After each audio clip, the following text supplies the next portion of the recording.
Yo no quiero clamar un doctorado que yo no tengo. Yo ni siquiera sé sanar una uña enterrada en el pie. Yo estoy sentado allí, Darlene y yo. Tenemos uno de esos timbres en la puerta y su teléfono sonó y me dio un codazo. Quiero mandarle el contenido de este mensaje al timbre, pero no sé si estén en el humor para escucharlo. El tema que me toca, la encarnación. Dios está encarnado en cuerpo humano, en Cristo. Cristo es el eterno Hijo de Dios. Él se convirtió auténticamente en un hombre para salvar a su pueblo del pecado. Él es verdaderamente Dios y en su encarnación se convirtió en hombre. Y esto es básico para la fe cristiana. Esta doctrina está claramente establecida y muy simplemente en los primeros 14 versículos del Evangelio de Juan. En el comienzo era Dios.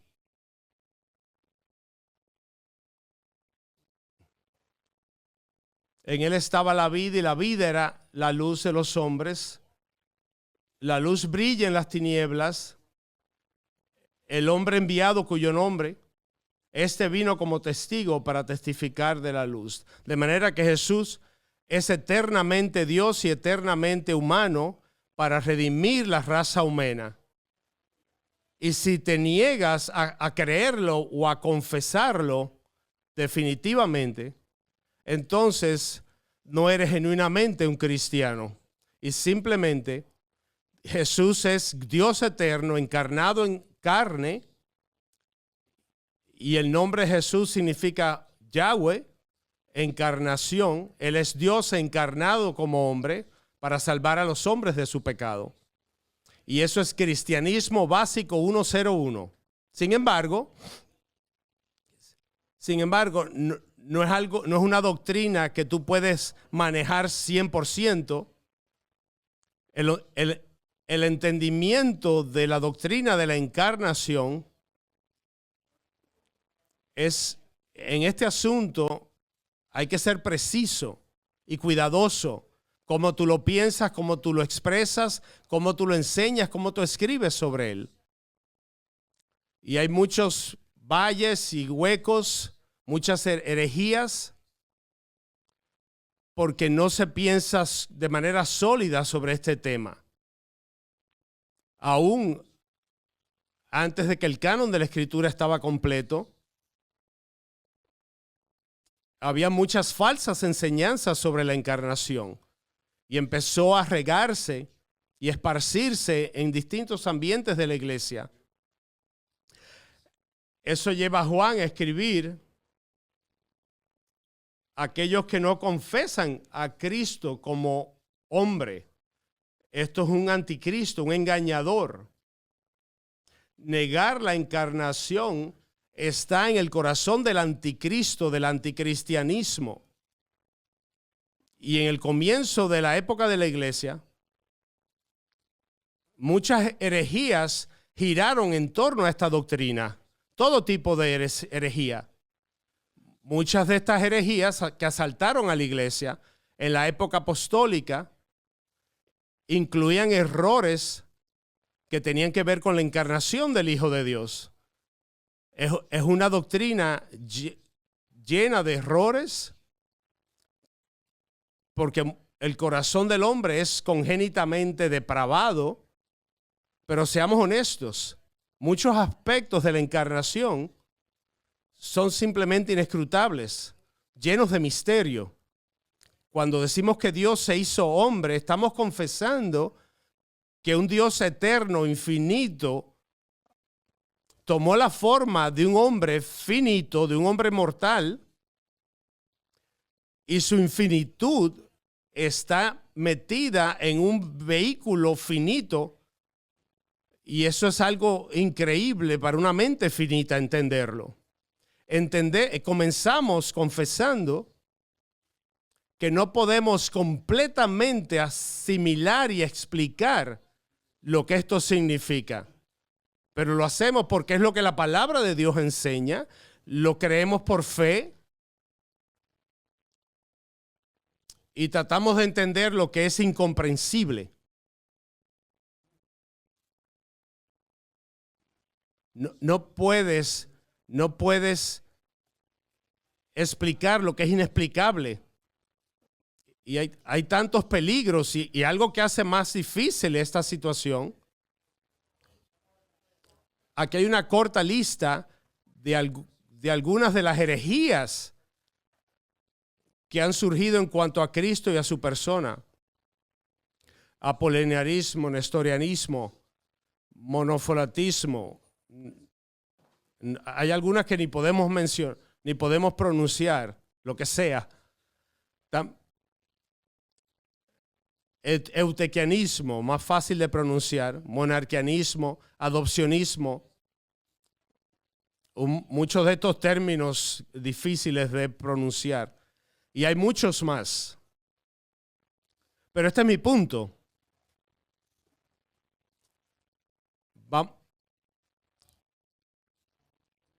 No podemos hacer una cristología de nuestra propia hechura. Las controversias cristológicas o cualificados para proponer tu propia versión al misterio de la encarnación. Vas a caer en alguno de esos errores. Y no podemos ser ingenuos tampoco. Herejías en cuanto a la cristología están presentes y peligrosas en el día de hoy. Aún en nuestras iglesias, aún en esta década pasada, en mi iglesia, en Grace Church, alguien anunció que habían anunciado el misterio de la encarnación con una versión que nadie se le había ocurrido anteriormente. Y ellos escribieron un pequeño libro explicando y me enviaron una copia con una carta que decía: nuestro estudio no ha producido ni a un expositor que esté de acuerdo con la tesis de este libro. Esa fue mi reacción también. En teología, eso ya en sí mismo es una prueba de que tu tesis es errónea. Este hombre insistía que en su ministerio, que Jesús funcionó exclusivamente como un hombre y nunca expresó ningún aspecto de su deidad, ni las esencias del Jesús nunca actuó como Dios en ningún momento desde su nacimiento hasta su muerte en la cruz. De hecho, voy a citarles algo de este libro. Ellos dicen: si Jesús usó su poder divino en algún momento, quedaría descalificado de ser nuestro ejemplo. No habría propiciación ni sustitución imputada a nosotros.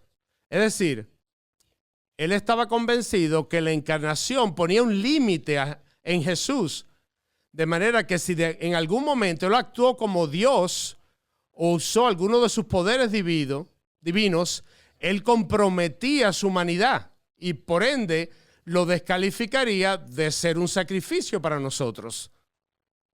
De manera que todos los ancianos y profesores de nuestra iglesia, cuando vieron esto, dijeron: esto está mal. Pero descartaron a sus críticos y enviaron copias de su libro a todos los seminarios que ellos pudieron encontrar. Hasta donde yo sé, no consiguieron nada con eso, pero sí lograron confundir a muchas personas en nuestra iglesia.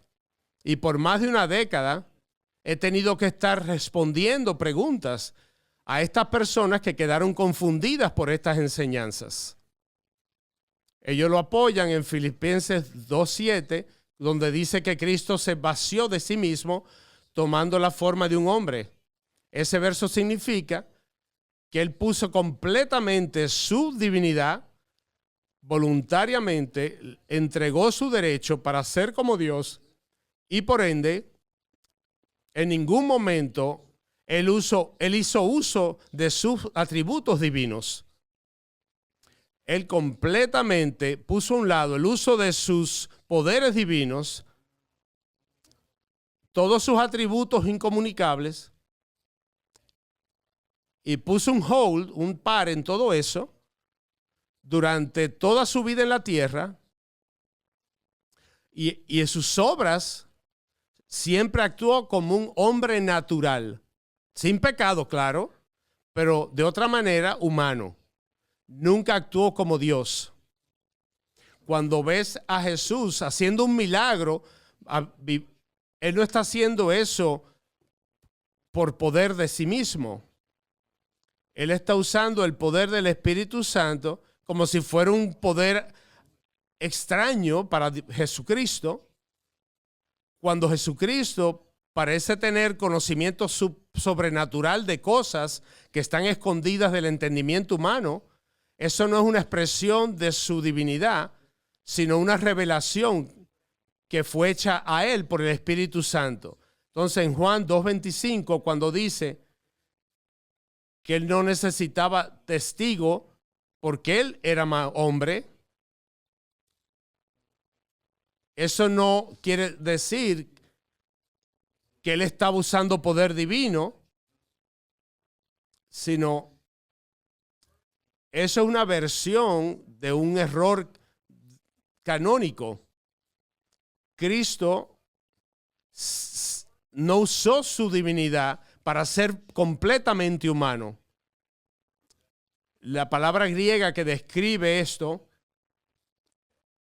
en Filipenses 2:7, kanoo, que significa vaciar, esa doctrina significa que él literalmente se vació de sus atributos. Ahora, para ser honesto, esta gente dice que él era Dios en carne humana, pero que en su tiempo en la tierra, él nunca actuó como Dios ni usó sus atributos divinos. La deidad de Cristo se paralizó, no se usó para nada, fue echada a un lado en su encarnación, y que eso era necesario para poder calificar como sustituto de nosotros. Esto es un mal entendimiento muy serio. Y yo les dije a ellos que lo que pasó en el Monte de la Transfiguración destruye su hipótesis, porque en esa ocasión Jesús claramente desplegó su divinidad, su deidad. El apóstol Juan, estando allí en ese monte, está describiendo en Juan 1:14, vimos su gloria como el Hijo del Padre. Lo que Jesús les reveló fue su gloria, su divinidad como Dios. Y el apóstol Juan trae esto de nuevo en primera de Juan 2. Él dice, hemos sido testigos y les decimos que él era con el Padre y manifestó su divinidad. Él está reconociendo que Jesús era la fuente de la vida misma. Era una manifestación de la deidad de Cristo. Eso se vio claramente en el Monte de la Transfiguración. Él se refiere a sí mismo y a los otros discípulos como testigos de la majestad de Cristo. Para pensar en eso, Cristo no tenía majestad en cuanto a su humanidad. Él no tiene majestad en sí mismo, en su apariencia, hablando de su naturaleza humana. Lo que Cristo hizo en el Monte de la Transfiguración, él removió el velo de su humanidad para revelar su gloria majestuosa como Dios. Y ese no es lo único. Hay otros momentos en que Jesús perdona pecados. Eso solo lo puede hacer Dios. Marcos 2:5, el paralítico que bajan por el techo, al Jesús ver su fe, dice, hijo, tus pecados son perdonados. Y luego dice, algunos están diciendo aquí, ¿por qué él habla de esa manera? Está blasfemando, porque ¿quién puede perdonar pecados si solo Dios puede perdonarlos? Es que él era Dios y eso era lo correcto. En esa ocasión Jesús estaba actuando como Dios y para probarlo, él dijo, cualquiera puede decir, tus pecados son perdonados, pero sanar a un paralítico, haciéndole solamente hablando a él, eso significa que Jesús era verdaderamente, que él tenía autoridad para perdonar pecados y para hacer a este hombre levantarse, cargar su camilla e ir a su casa. Ante los ojos de todo el mundo, y todos estaban asombrados y glorificaban a Dios, diciendo, nunca habíamos visto nada como esto. Y eso es parte del punto. Jesús hizo obras que ningún hombre había hecho jamás. Él estaba probando que él verdaderamente tenía la autoridad para perdonar pecados y estaba de manera clara actuando como Dios. De nuevo, Jesús es verdaderamente hombre y es verdaderamente Dios. Ambas verdades son reales en igual medida. Hay un video en un panel de las conferencias de Ligoniers que John MacArthur dice, Jesús es completamente hombre y completamente divino. Yo prefiero decir, él es verdaderamente humano y verdaderamente divino. Los dos son ciertos. Jesús es completamente divino y es precisamente ese lenguaje que describa Colosenses 2:9, porque en él toda la llenura de la deidad están en él y él es completamente humano. Hebreos 2:7 dice, él tenía que ser completamente humano para poder ser el sacrificio. Él tenía que ser como sus hermanos en todas las cosas, completamente humano, en realidad, no solo en apariencia, en realidad. Él es completamente, verdaderamente humano y completamente y verdaderamente divino. El doctor Sproul dice la palabra verdaderamente. Jesús es completamente, genuinamente. Cuando tú combinas esa afirmación con la verdad de que Él es divino, no estamos diciendo que era exclusivamente humano, Él era verdaderamente, completamente. A Él no le faltaba nada que lo hacía divino. Su humanidad no era una máscara. Él era humano completamente. Y el punto es que la humanidad de Jesús no era una pretensión. Él era un hombre verdadero. Él era humano en todos los respectos. Y verdaderamente también Dios. Inmutable, omnipotente, omnisciente, omnipresente. Él posee todos los atributos de la deidad. Él no es un demidios. No es un ser creado. Tampoco perdió alguna de las prerrogativas o atributos de su deidad para hacerse humano. Él era completamente, inmutablemente, totalmente Dios. Vamos a preguntar algunas de las preguntas difíciles. ¿Cómo Jesús puede ser omnipresente, pero al mismo tiempo encarnado en un cuerpo materialmente visible? ¿Cómo puedo decir que es omnisciente cuando vemos que Él dice que nadie conoce la hora de su regreso, solamente el Padre? Y en Lucas 2:52 dice que Jesús en su adolescencia aumentaba en conocimiento. ¿Cómo Él podía aumentar en sabiduría si ya Él es omnisciente? Y si Él es omnipotente, cómo él le dio hambre, cómo él se cansó, cómo él pudo ser crucificado si era omnipotente. Todas estas preguntas son preguntas que proyectan una verdad que es incomprensible.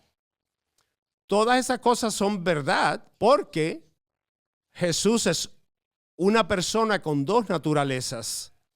Es lo que confesamos cuando decimos que Él es verdaderamente humano y verdaderamente divino.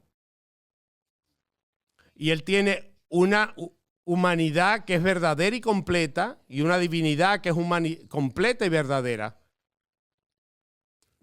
Él no perdió nada de su divinidad. Cuando decimos que Él se vació, Él se despojó. Él no se vació ni se despojó. Y esas debilidades humanas, su necesidad de aprender, de crecer, eso es parte de la naturaleza humana. Son normales, no son pecaminosas.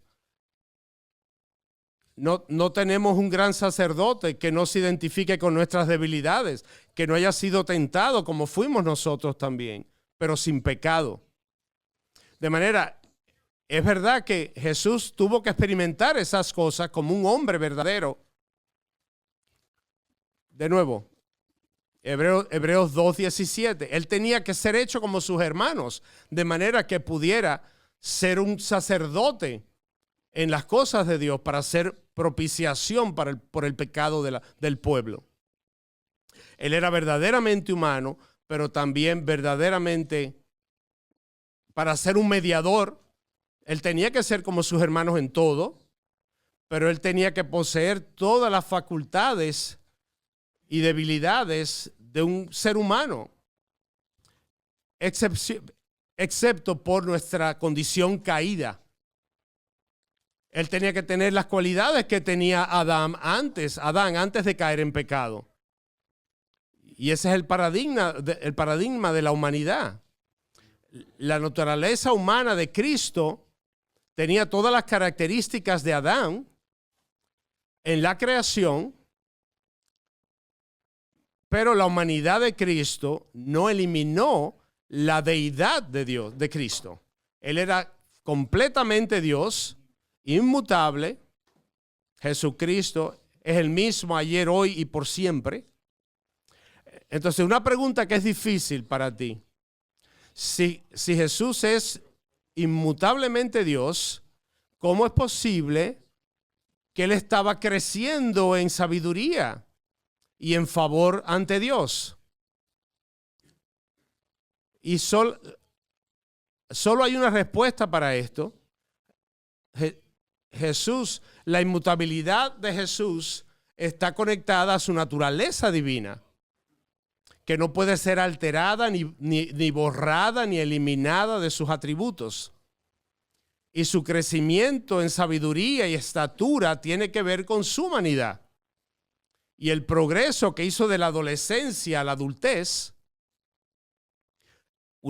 Otra pregunta difícil para ti. Jesús era omnipresente cuando el bebé fue puesto en el pesebre.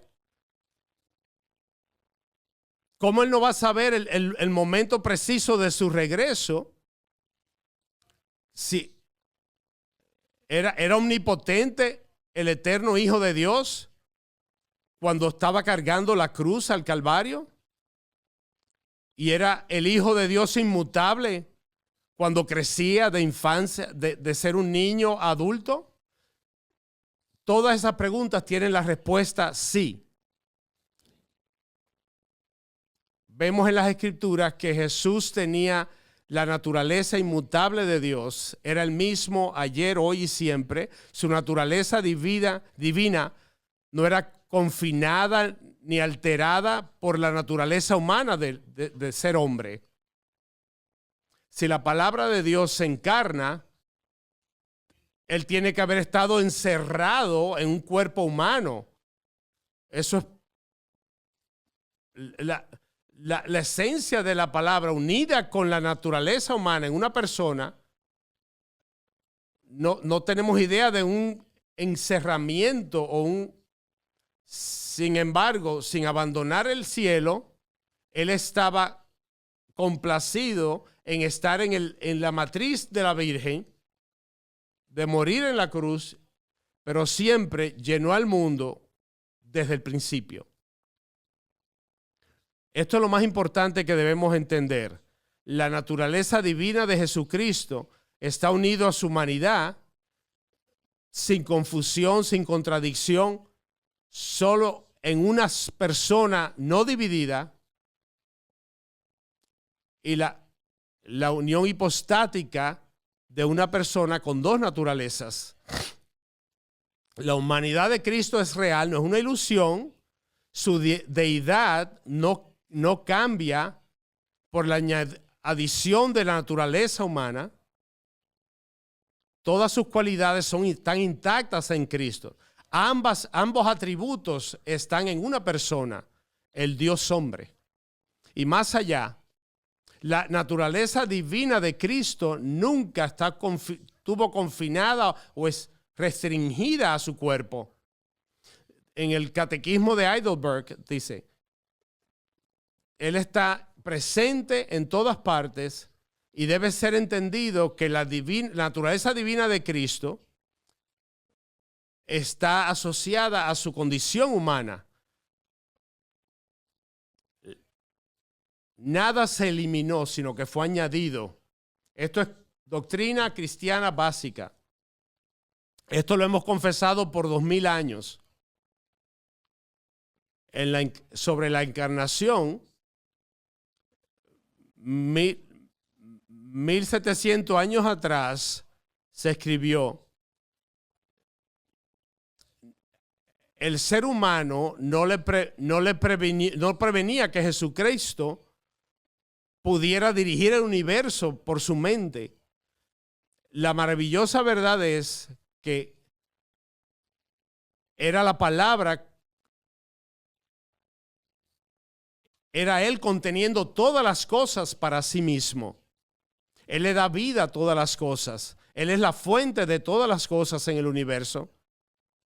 No es una limitación, pero un instrumento. De manera que Él estaba en y en todas las cosas al mismo tiempo.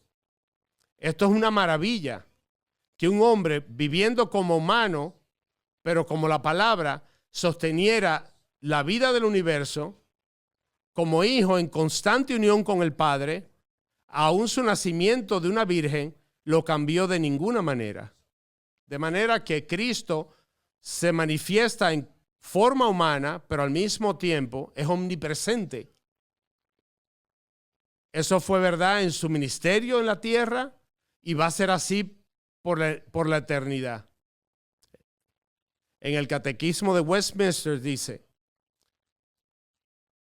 Él es igual con el Padre, pero en el tiempo apropiado se hizo hombre y fue y continuará siendo Dios y hombre, en dos naturalezas distintas, pero una sola persona para siempre. Recuerda que los apóstoles lo vieron ascendiendo en forma humana. Colosenses 3:1 dice que Cristo está sentado a la derecha del Padre. Es una de las confesiones del credo apostólico. Él está sentado a la derecha del Padre Todopoderoso, ascendió físicamente, Él habita físicamente en los cielos, aún ahora. Y aún así, está simultáneamente presente con nosotros. Estas son verdades que son simplemente muy grandes para que la mente humana la entienda, pero es vital que las reconozcamos y que las afirmamos y que las tengamos en nuestros pensamientos, la deidad y la humanidad de Cristo, y que no haya un desbalance en una dirección o la otra. Y la idea de que durante su ministerio terrenal Él nunca se manifestó en su deidad. Hay quienes dicen que Él vivió su vida como Adán hubiera vivido si él no hubiera caído en pecado. Eso es falso. Pero pero hay cierta verdad en esa hipótesis. De manera que Él sirviera como nuestro proxy, nuestro sustituto, y como el que iba a llevar nuestros pecados y la ira de Dios. Cristo sí tenía que ser un hombre verdadero. Ese era el punto de la encarnación. Han habido apariciones angélicas donde seres celestiales se aparecen en una forma humana, pero eso era una aparición preencarnal, pero no era encarnación.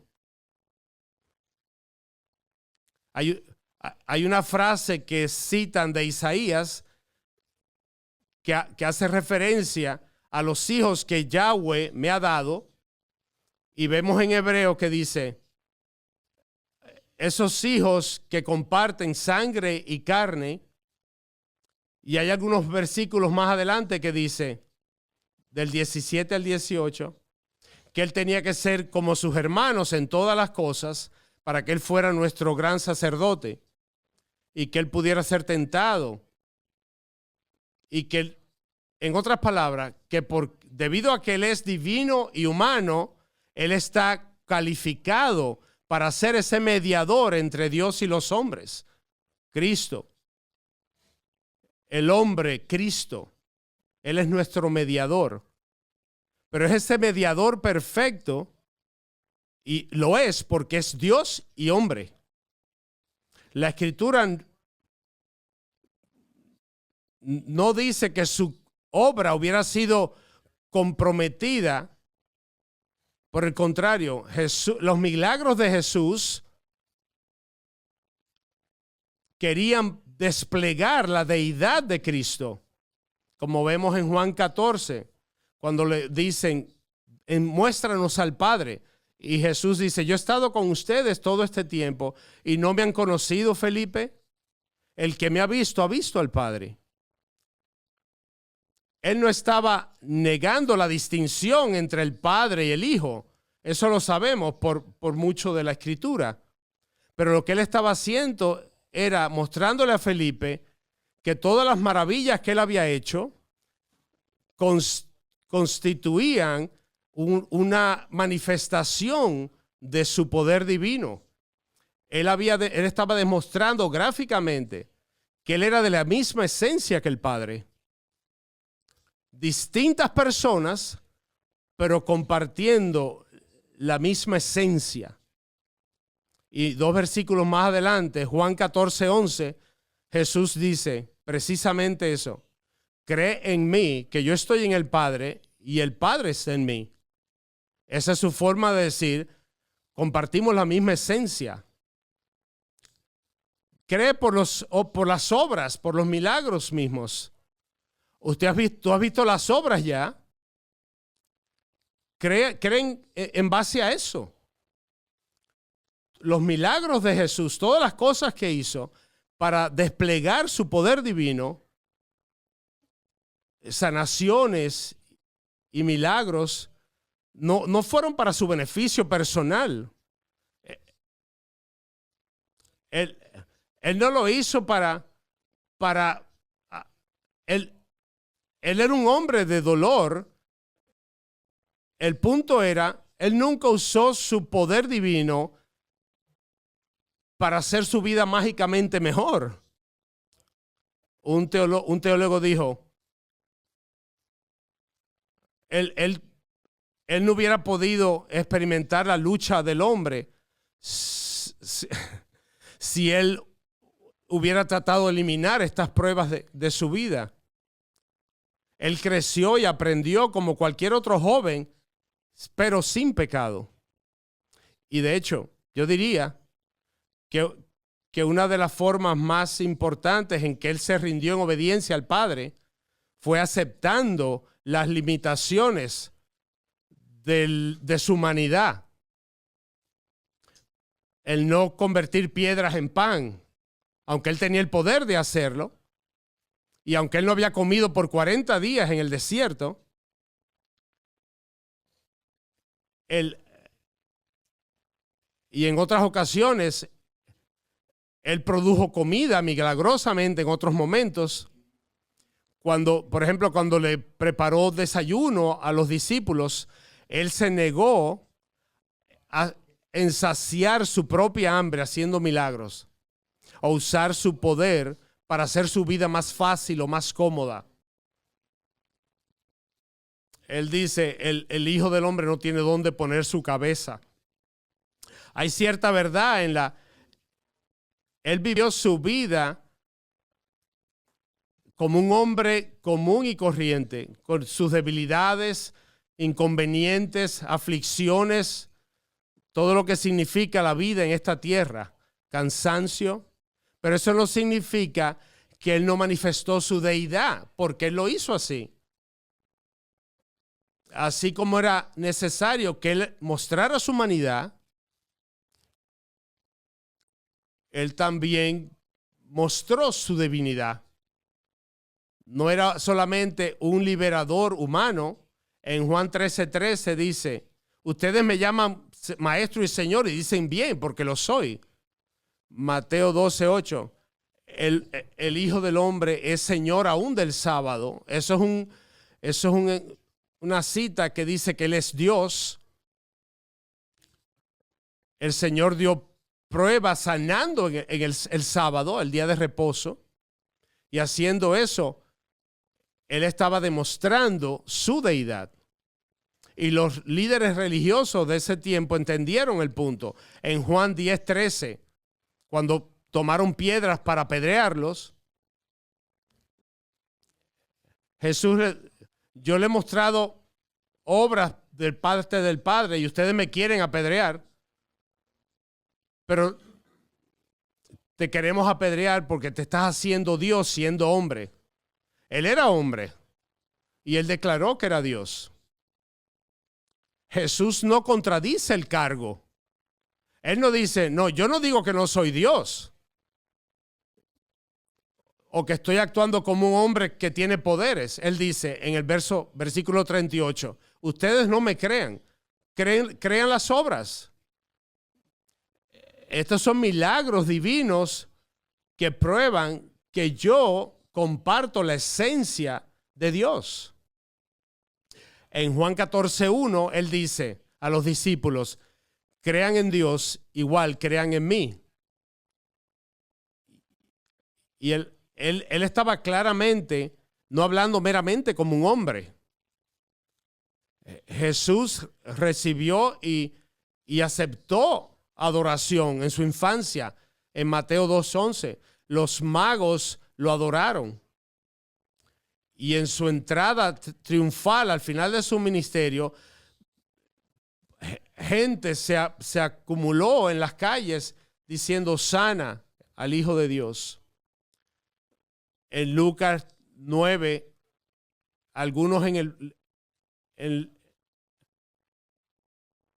le están dando adoración. Esto es blasfemia.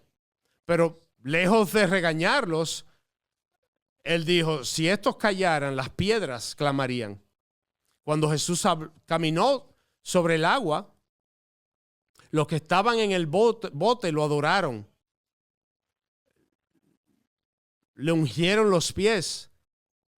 Los fariseos estaban indignados, pero Jesús recibía esos actos y refutaba entonces a los fariseos.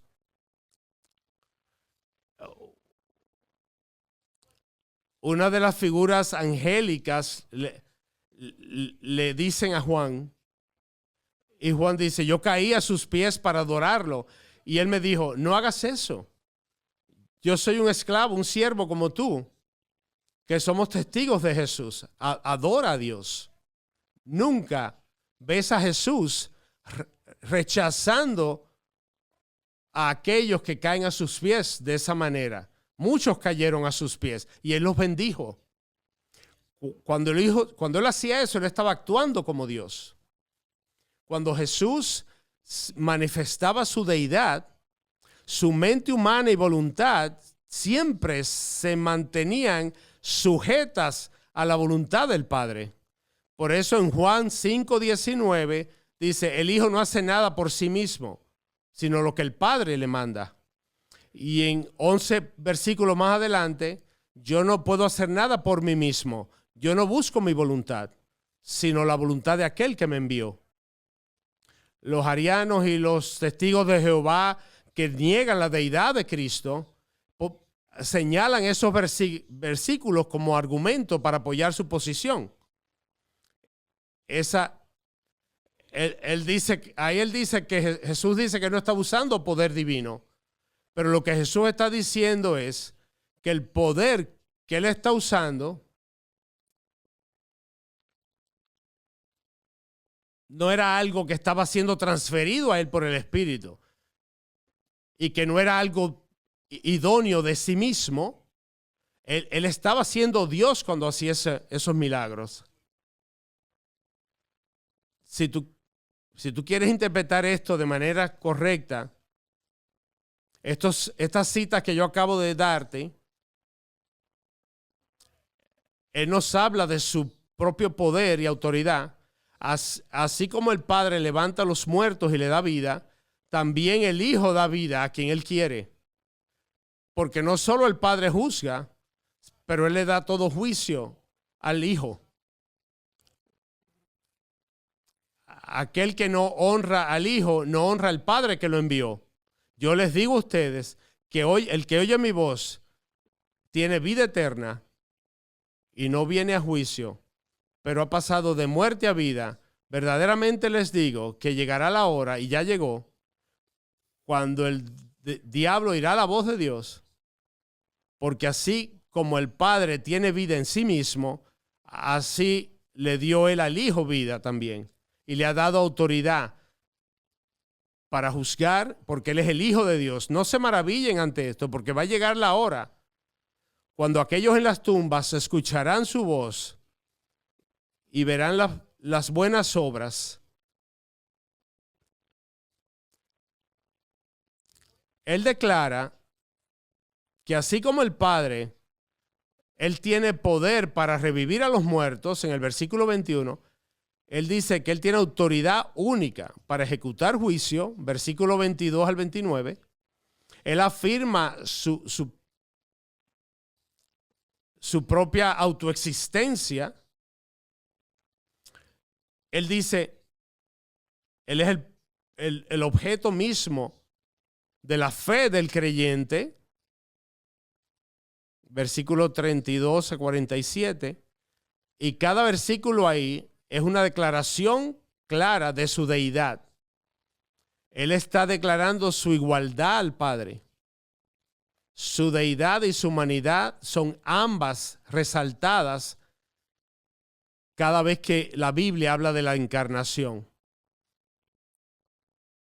No podemos hablar de encarnación si no hablamos de ambas doctrinas. Fuera de cualquiera. Mira Colosenses 2:9 de nuevo. En Cristo, toda la llenura de la deidad habita en cuerpo de hombre. Este es el Cristo encarnado. En vez de ser echado a un lado toda la deidad habita en él. Este es el corazón de Pablo a los colosenses. Los capítulos que abren reiteran una y otra vez: Cristo es la imagen del Dios invisible, el nacido. Todas las cosas fueron creadas, visibles e invisibles, dominios, tronos. Todas las cosas han sido creadas por Él y para Él. Y Él era antes de todas las cosas. Y en Él todo se sostiene. Él creó todo, nada se creó sin Él. Él mismo creó todo. Él sostiene el universo. Esa verdad lo vemos en Hebreo 1:3. Él es la representación de la naturaleza divina y Él sostiene todas las cosas con el poder de su palabra. No hay mayor. Los testigos de Jehová vienen a tu puerta Llévalo a Hebreos 8, a los testigos de Jehová, donde él le responde en el versículo 8 de Hebreos 1, donde dice que Dios Padre se dirige a Jesús como Dios. Colosenses 2:3 también. En él están escondidos todos los tesoros del conocimiento y la sabiduría. En su encarnación, él era perfectamente humano, pero era la revelación de Dios, escogida por Dios para revelarse al hombre. Nadie ha visto a Dios.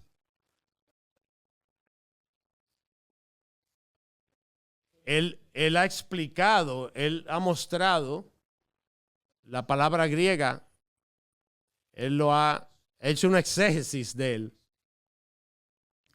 La misión de Cristo en la tierra era manifestar a Dios en humanidad de una manera más personal, más clara, de cualquier otra forma que el Antiguo Testamento lo hubiera podido hacer.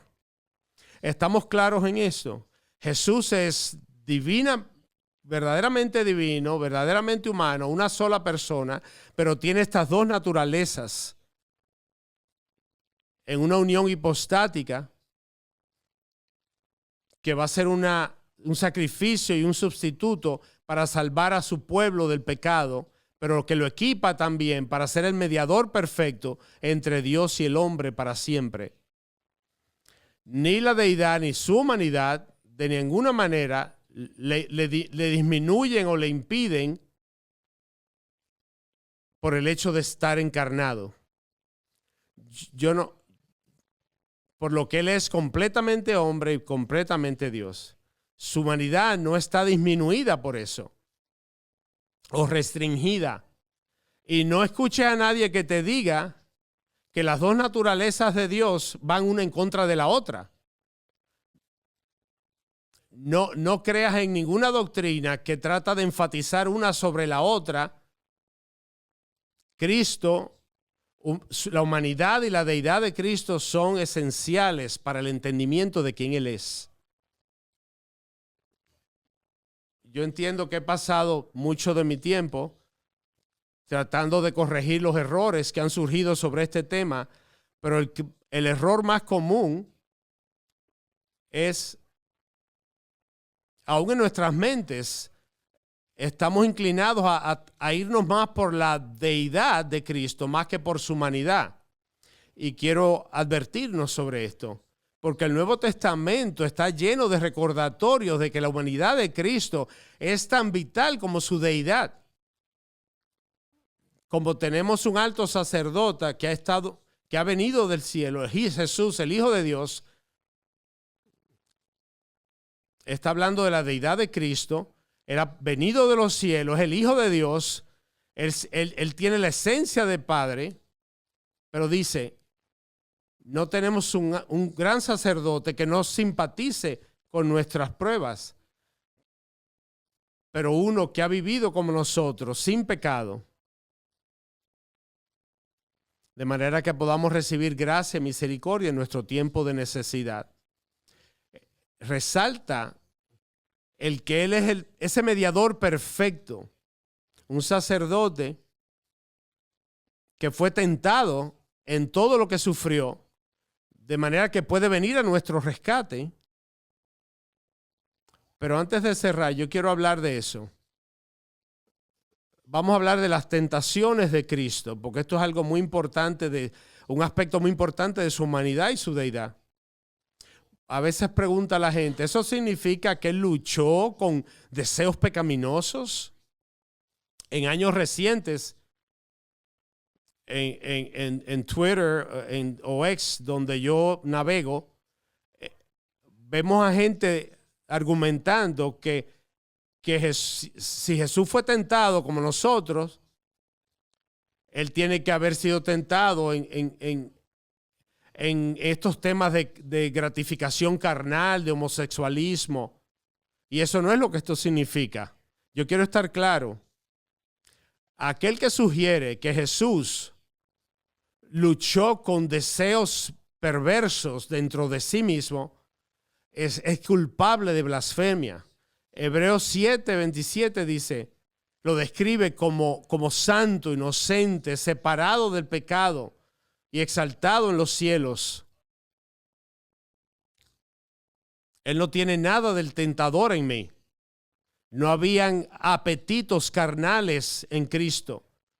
No pienses eso jamás. Entonces, ¿qué significa esto?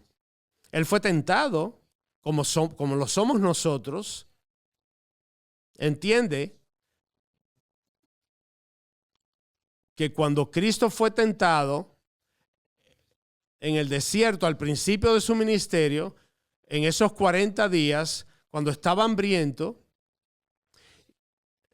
y el deseo al que apeló Satanás no era lujuria, era más de apetito por los 40 años de ayuno. Pero Jesús le respondía citando la palabra de Dios. Él fue tentado intensamente, como en el jardín de Getsemaní. Él estaba luchando, Jesús, con ese sentido de trepidación, de horror que sentiríamos cuando estamos frente a un sufrimiento que no podemos evadir. El horror de saber que voy a enfrentar la ira de Dios. Y Jesús sobrevino esa tentación sometiéndose a la voluntad del Padre. Las tentaciones de Cristo fueron reales y luchas reales. Pero esas tentaciones fueron poderosas, luchas espirituales. Y Él fue tentado como nosotros, pero sin pecado. Y con frecuencia la gente pregunta si Jesús hubiera podido pecar. No, Él no hubiera podido pecar porque Él no iba a pecar, porque Él es totalmente puro y no hay nada en Él que lo incline a pecar. Él es Dios y la palabra dice que Él no puede negarse a sí mismo. Tito 1:2, Él no puede mentir. Habacuc 1:13, sus ojos son puros para probar lo que es perverso. Ahora, yo entiendo que hay un debate entre teólogos, cómo alguien puede negar lo impecable de Cristo, la idea de que Él pueda pecar o pueda haber pecado, es lo mismo que decir que Él hubiera podido actuar de su cuenta. Él no hubiera podido pecar como Dios porque es perfectamente justo y recto. Eso hubiera sido abominable para Él.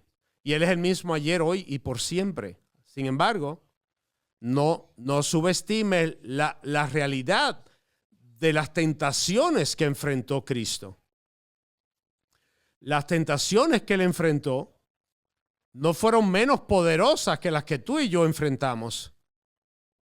Quizás fueron hasta más fuertes, porque Él no cedía a la tentación como nosotros hacemos.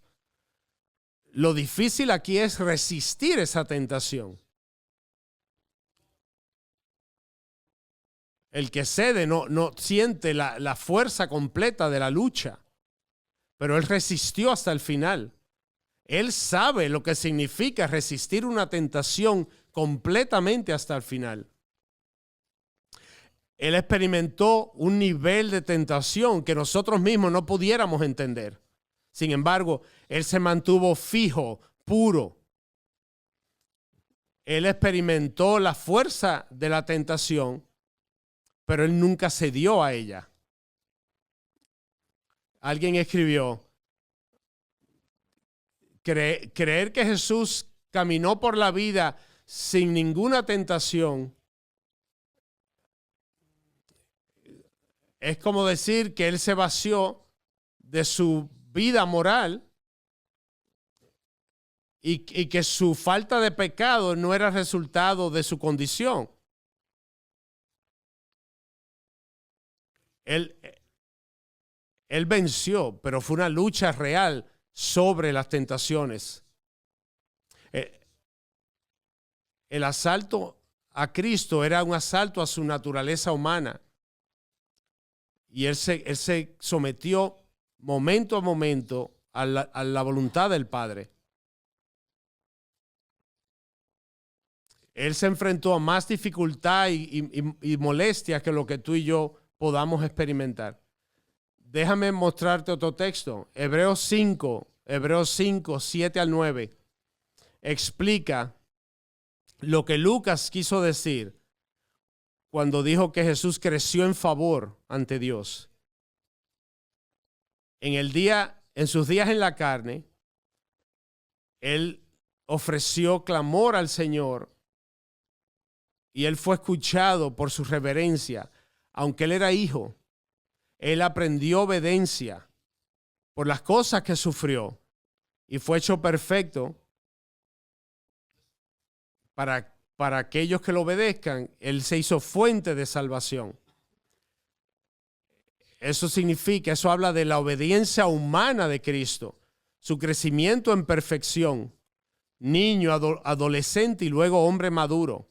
Y como tal, de acuerdo a Efesios 4, 13 al 15, él es el arquetipo, el prototipo del verdadero hombre al que Dios quiere conformarnos, al que todos debemos querer llegar, a ese hombre perfecto. Él está apuntando a Cristo, a su humanidad, como ese ejemplo vivo. Mi tiempo se ha acabado, pero antes de cerrar, quiero notar lo importante que es ser preciso en nuestra forma de pensar en cuanto a la persona de Cristo como hombre.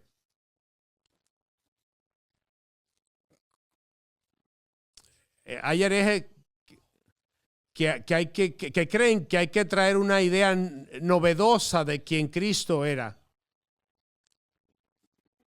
Esto no es algo con lo que se debe experimentar. Esto es un área en la que la gente, el pueblo de Dios, debemos compartir un entendimiento y que hemos compartido durante miles de años.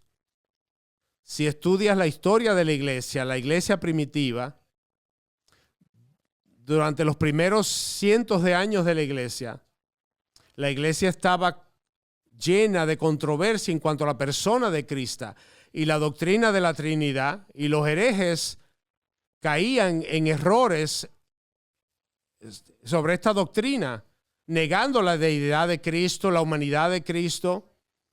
Otros explicaban cosas complicadas y complejas de cómo él se relacionaba al Padre y cómo habían diferentes enseñanzas confusas y discursos. Los abienitas decían que era el más santo de los hombres, pero un hombre ordinario. Él decía que era divino, pero no tenía un alma humana. Lo hacían dos personas en un cuerpo.